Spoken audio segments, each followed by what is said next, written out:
Punt 4 és una proposta d'acord sobre suspensió de la taxa per ocupació de la via pública amb taules i cadires per a l'exercici 2021, el pròxim exercici, amb motiu de la lluita contra la Covid-19. És una moció que presenta el grup de Ciudadanos.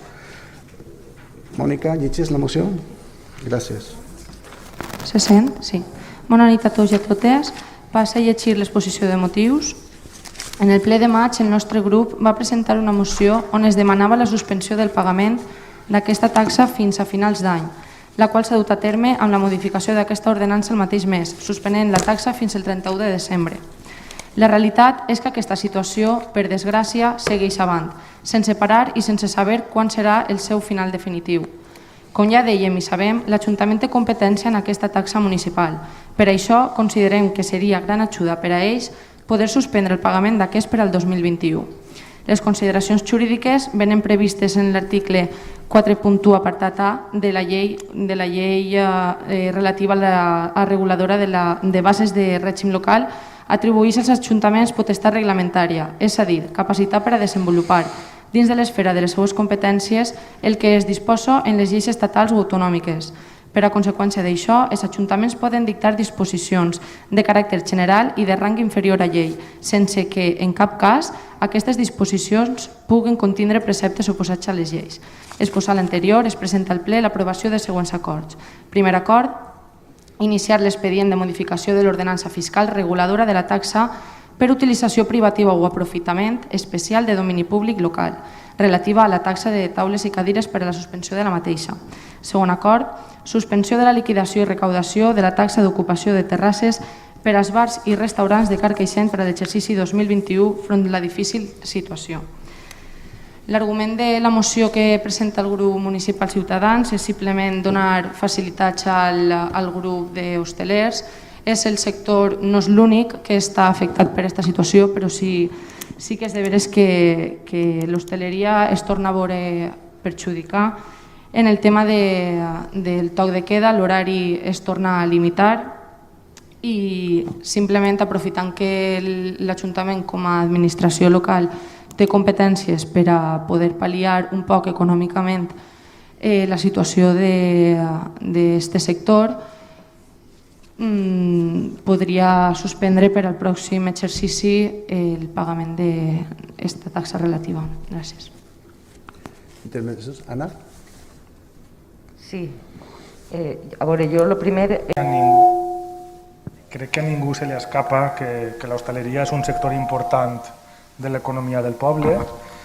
També és de veres que n'hi ha altres sectors que possiblement... Fia't un poquet abans que s'acopla perquè tens l'altaveu. També és de veres que pot ser no siga el sector més perjudicat. Tenim ahir les indústries culturals o tot el sector que mou el món de la nit, que ni tan sols s'han pogut obrir des que es va declarar l'estat d'alerta. Però som conscients d'això i per unanimitat, si mal no recorde, l'any passat ja vam tractar de prendre alguna sèrie de mesures en favor de l'hostaleria, arribant al màxim que en aquell moment permetien els informes tècnics, que era suspendre l'aplicació de la taxa per a les ampliacions i noves ocupacions. A més, en breu, tot aquest sector podrà optar a les mesures, a la línia d'ajudes que va obrir-se per a pimes i autònoms.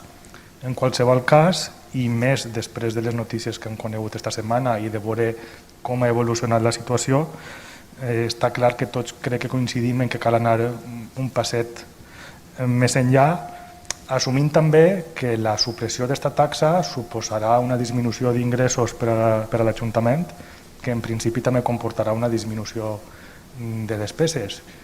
Ja arribarà el moment de posar-se d'acord en què retallem.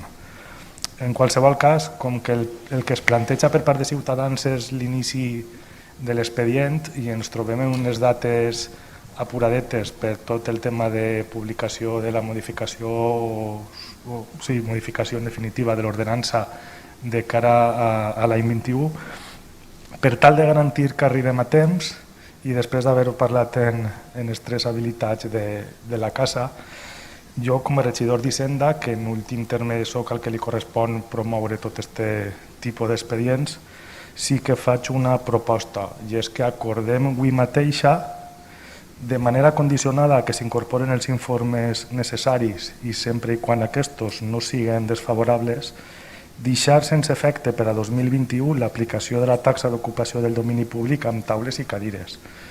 De manera que, si no encara esta setmana, a principis de la setmana que ve, se puguen incorporar els informes de secretaria, intervenció i gestió tributària i que ho enviem ja directament a publicar al BOP. A partir d'ahí, si a tots vos pareix bé, entenc que n'hi hauria que sotmetre a votació l'esmena. És una esmena, Mònica, que fa Vicent, com a regidor d'Hisenda, per a que sigui immediat, condicionat. Podies demanar la paraula. Sí.